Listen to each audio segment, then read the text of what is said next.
And joining us now is James Rahn. He is Professor of International Affairs at Carleton University, comes to us from the Norman Paterson School of International Relations, and we're glad to have you in that chair. How are you tonight? I'm good, thank you. Well, let's just do a little bit background on you before we get into our subject. You're in Canada now. You've been here how many years? Been here 9 years. And before that, you lived in? Lived in the States, and before that in Israel. In Israel. So you've had experience in 3 different countries. How did living in those different places, and let's focus for the moment on Israel and the United States, shape your understanding of the role religion plays in our world? Well, I never really understood how important religion was until I came to Canada and realized how little people here talk about it or know about it. And then I realized that growing up in Israel and being forced to study the Bible in high school, that I actually knew a fair bit about the Bible and far more than my contemporaries here in Canada. And I thought there was something that was missing here. I would make jokes about Samson and Delilah or Jonah and the whale, and nobody would laugh. They didn't get the references. They didn't get the references. They didn't know what I was talking about. Then once we had kids, I began to think about this more seriously because I had to make choices together with my wife, who's not Jewish, and I am. We had to make choices about how to educate them and what to expose them to. And so I bought a few comic books about getting to know the Bible. And then I began to worry that our babysitters would think that I was a Bible nut. And so I realized that it was very fraught with tension. And so I began to think about it quite a lot. And then as I started teaching a new course last year on human rights and international affairs, religion came to appear quite prominently in my academic reading and thinking, although I'm not a specialist in religion myself. But the idea is, I guess, obviously when you were in Israel, and you moved to Israel from the States? When I was 9. When you were 9 years old. So some very formative years in Israel. And religion obviously has a much more significant role in the, in everyday life than it does here in Canada. But is it your position that you're teaching a bunch of atheists in your diplomacy classes, and as a result, we're losing something? I'm not sure that they're atheists. I actually have no knowledge about what their personal beliefs are. My sense was from teaching this class is that my students don't have religious fluency. They don't seem to know much about their own religions or about other people's religions. And more importantly, they don't seem to think that it's important as would-be practitioners of international affairs. Why would it be important? Well, I think for any Canadian who's traveled outside of Canada, especially to the kind of places that my students want to travel to, such as Africa or Asia or Latin America, you quickly realize that religion is part of the daily life of most people, and it's very prominent in politics. It's the cause of a lot of joy, and it's the cause of a lot of sorrow. It figures prominently in public discourses about development, peace, conflict, and so forth. And to not have those references, to not know what the 5 pillars of Islam are, puts you at a great disadvantage. You can't travel around the world and talk to people only about UN conventions or international law or balance of power. You have to try and connect with people using the references of their own daily lives, and religion is an important part of that. And therefore, you have made it a larger part of your educational process? I'm starting to. I started doing it last year. I wrote an article about it, which I think got me on the show, in which I joked about some of my students who were horrified that I was bringing religion into the classroom. We had a little exercise in which it was just 1 week, and I said, imagine that you're going to the West Bank to negotiate. You work for the UN, and you're going to the Israeli-occupied West Bank, and you're going to negotiate with some Jewish settlers about how they treat Palestinians. But instead of using human rights instruments, you have to use only biblical references and terminology, because that might be a better way to get at Jewish settlers than speaking about UN conventions, because the UN is not held in very high esteem in Israel. You think? Shmum, as Bibi Netanyahu said. So I think a lot of the students were just shocked that I would ask them to engage in that exercise. The woman who did the presentation did a great job, and she was Jewish herself, but she struggled. She didn't know what I was talking about, and she really struggled to even find the references. She called me one night and she said, I can't even find the references. I don't even know where to look in the library for this stuff. And then one of the students said to me in class, a very bright student, he said, by doing this, aren't we legitimating religion? I thought about that quite a lot. I didn't know how to answer at the time. But I realized, a significant chunk of kind of middle-class Canadian students would think that way, that to talk To use biblical references and terminology would be somehow legitimating the illegitimate. And I thought, well, that needs to be addressed in my classes, but generally in the study of international affairs. Because presumably somewhere along the way, they have picked up the idea that you'll have more success at diplomacy if you can get all the religion out of it and just deal strictly with the facts. Where do you think they picked that up from? I think to a certain extent it's the dominance of the realist view of the world, which is it's all about power, or maybe it's all about money, and just religion is the kind of BS that we just have to kind of get through, and we'll get to the heart of the matter. And it's a very hyper-rationalist view of the world that is not dominant in international relations circles anymore. It was dominant perhaps 20 years ago. I think the practice of international relations has changed, and people understand much more the role of emotions and the role of things such as religion. And now in the great schools that teach international diplomacy in the US, they have courses on religion and international politics. We don't have that in Canada, and I think we're still laboring under a 20-year-old paradigm in that sense. So just so I'm clear, are you urging our current and future diplomats to be more religious? Oh, absolutely not. I myself am secular. I'm not a religious believer, and I'm not saying that anyone else should or should not be religious. I'm saying that they need to be fluent in it. They need to have some literacy in it. Just like we wouldn't expect a diplomat posted to England not to know a few Shakespeare stories and not to have read a little bit of British literature, I don't think we should be sending our diplomats around the world not knowing what some of the basic tenets of Hinduism are, or Buddhism, or of Islam. Okay. Let me get your, because I guess the smallest chunk of your life has been spent in Canada as opposed to Israel or the United States. Yes. Okay, in which case, you've had a bit of time, I guess, to sort of see how we do things here. Christmas. The way we handle Christmas in Canada tells you what about Canadians? Christmas has been a big issue in our family, and I've learned a lot about Canada through Christmas. I write a lot of op-eds for the newspapers, and I often don't get much response. But I wrote an op-ed about Christmas a couple of years ago in the Ottawa Citizen, and I got a flood of responses, many of them quite angry.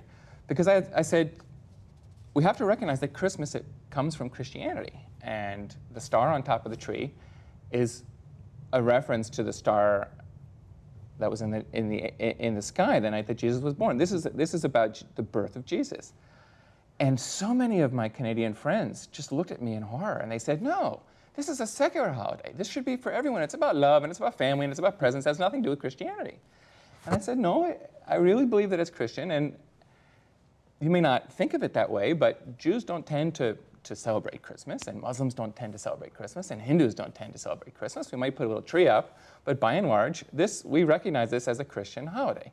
And so when you put up Christmas trees on public property, you're making a connection between public property and Christianity. People were horrified and angry at that. They said, no, it's just about love and tolerance. And then I realized we were really talking at cross purposes. That for many Christians, or perhaps even most Christians, don't even realize anymore that Christmas is a Christian holiday. Well, now, it has evolved in their mind. Yeah. But for non-Christians, it's not a secular thing. Well, there have been elements in our society that have sort of been beating the it's Jesus' birthday angle out of us, right, for years and years, and tried to make it season greetings as opposed to Merry Christmas. Yes. There is that angle to it.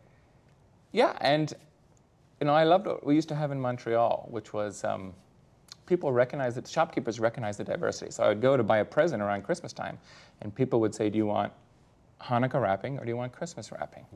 And then sometimes if the Eid was close, they would say, would you like Eid wrapping? That was just a recognition that although it's the holiday season, there are many different types of holidays, and we don't have to feel excluded just because we don't accept Christmas as our national holiday. Okay, so when your students say to you, you're right, we don't have those kind of biblical reference points, regardless of what religion we're talking about, because we thought that by getting into diplomacy and the study of international affairs, we would be going in this direction as opposed to that direction. And in fact, Professor Ron, it's probably better if we leave religion aside, because after all, religion is the cause of so many of the issues that we're studying about. How do you counter that argument? I counter is ignorance is never helpful as a practitioner of any discipline, and international affairs is also one of them. It doesn't help. You can't go to a Muslim country and not know anything about the Quran. You can say you want to get religion out of it, but you're just plain ignorant. Just like we would not expect a Muslim leader to come to this country and confuse Catholics and Protestants. So similarly, people in a Muslim country would not feel very kindly disposed towards our diplomats if they confused Sunnis and Shias or Ismailis. You have to, these are basic building blocks of world culture. You have to know these things. And your view, how widespread is that in academia today? I don't think it's very widespread in Canadian academia at all, especially not in the world of international relations, for sure. Perhaps sociology would be different, but I would say political science and international relations, I think I'm a minority of one or two. A minority of one or two professors in the whole country who feels this way? Who teach international affairs. Now, we have a couple of wonderful new schools of international affairs in this country.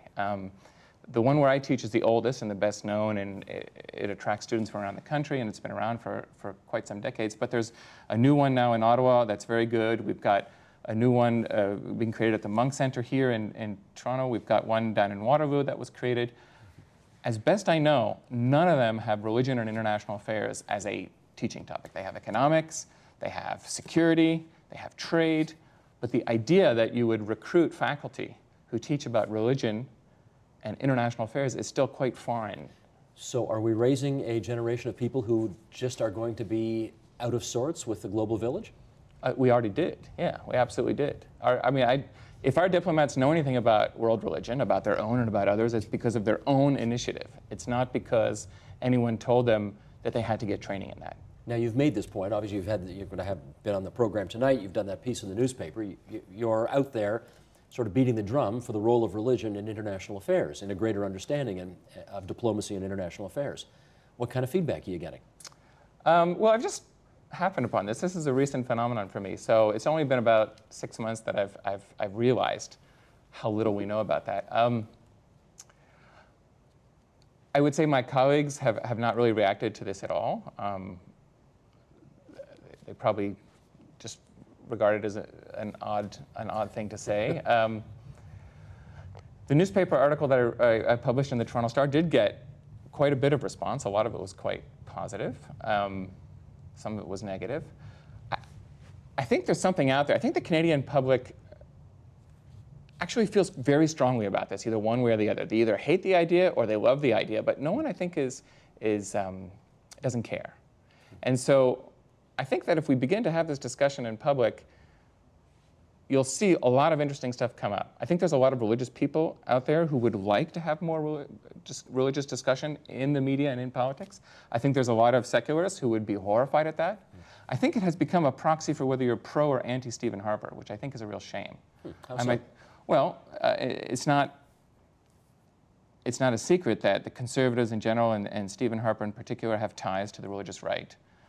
In Canada, there was a wonderful book written about this recently, The Armageddon Factor.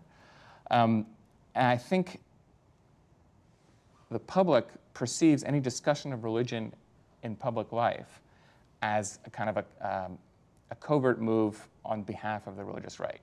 I'm actually on the secular left. I just think we need to know more about this topic. I think we should talk about Armageddon, and we should ask Conservative Party members whether they believe in the end times and in the teaching of Revelations, and have a real rational conversation about that. And I think we can have a conversation about that. So you being a secular humanist, you are an unusual champion for an increase in religiosity in what our young people are taught today. Well, the answer is yes. I'm moving on. We got a minute left to go here, and I want to ask you this. You told us earlier, you're Jewish, your wife is? She is...